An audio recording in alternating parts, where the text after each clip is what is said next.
Welcome to recipes in my way. இன்றைக்கி நம்ம அருமையான சுவையில் மாங்காய் முருங்கைக்காய் குழம்பு தான் செய்ய போகிறோம். எல்லாருமே விரும்பி சாப்பிட்ற மாதிரி இதை எப்படி செய்கிறது, இதுக்கு தேவையான பொருட்கள் என்ன பார்க்கலாம் வாங்க. 150 கிராம் அளவுக்கு அதிகம் புளிப்பில்லாத ஒரு மாங்காயை நறுக்கி வச்சுருக்கேன். இதில் 1 டீஸ்பூன் உப்பு, 1/4 டீஸ்பூன் மஞ்சள் தூள், 1 டீஸ்பூன் மிளகாய்த்தூள்,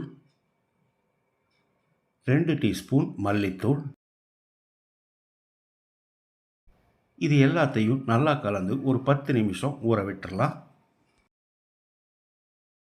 வாணலியில் 1/2 டேபிள் ஸ்பூன் எண்ணெய் ஊற்றிக்கலாம். ஒரு முருங்கைக்காயை நறுக்கி வச்சுருக்கேன். இதை போட்டு 1 நிமிஷம் வதக்கிடலாம்.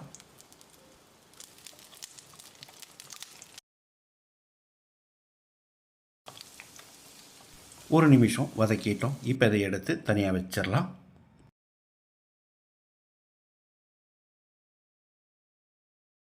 மீடியம் சைஸில் ஒரு பெரிய வெங்காயம் நீல வாக்கில் நறுக்கி வச்சுருக்கேன். இதை போட்டுக்கலாம். ஒரு கை அளவுக்கு நறுக்கின சின்ன வெங்காயம், 2 பச்சை மிளகாய் நீல வாக்கில் நறுக்கினது. வெங்காயத்தை செவந்து வர்ற அளவுக்கு வதக்கிடலாம்.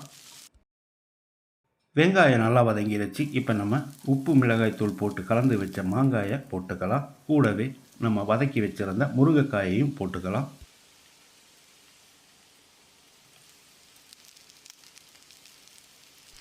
ஒரு 30 செகண்ட் இது எல்லாத்தையும் நல்லா கலந்து விட்டுடலாம்.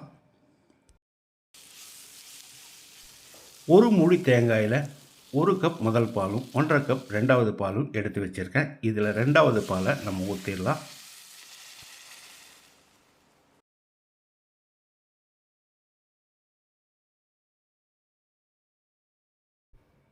மாங்காயும் முருங்கைக்காயும் ஒரு 6-7 நிமிஷம் வேகட்டும். மூடி வச்சிடலாம்.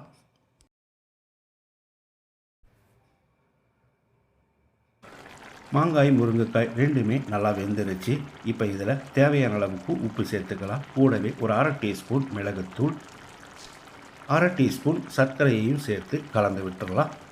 மாங்காயில் கொஞ்சம் புளிப்பு இருக்குங்கிறதுக்காக தான் சர்க்கரை சேர்க்குறோம்.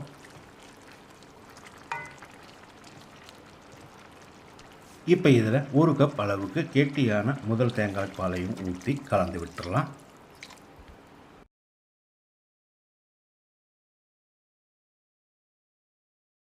முதல் பால் ஊற்றி கலந்து விட்ட பிறகு 1 நிமிஷம் கொதிக்கட்டும்.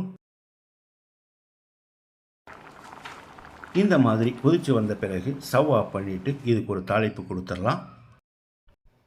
பேனில் 2 டேபிள் ஸ்பூன் தேங்காய் எண்ணெய் ஊற்றிக்கலாம். இதுக்கு தேங்காய் எண்ணெய் தான் நல்லாயிருக்கும். 1 டீஸ்பூன் கடுகு,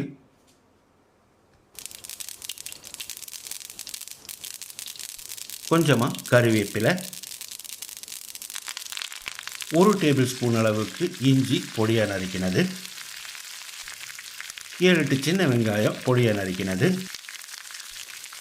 3 வரமிளகாயை சேர்த்து ஒரு 30 செகண்ட் ஃப்ரை பண்ணிக்கலாம்.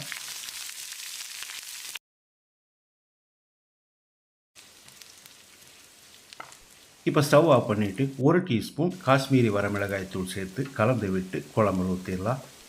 காஷ்மீரி வரமிளகாய் தூள் இல்லைன்னா 1/2 டீஸ்பூன் சாதாரண வரமிளகாய் தூள் சேர்த்து கலந்துடலாம். அருமையான சுவையில் சாதத்துக்கு ரொம்ப பொருத்தமாக நான் செஞ்சுருக்கிற இந்த முருங்கைக்காய் மாங்காய் குழம்பை இதே மாதிரி இதே அளவுகளோடு நீங்கள் செய்து பாருங்கள். இந்த வீடியோ பிடிச்சிருந்தா லைக் பண்ணுங்கள், கமெண்ட் பண்ணுங்கள், ஷேர் பண்ணுங்கள். சப்ஸ்கிரைப் பண்ணாதவங்க சப்ஸ்கிரைப் பண்ணுங்கள். மறக்காமல் பெல் பட்டனை கிளிக் பண்ணுங்கள்.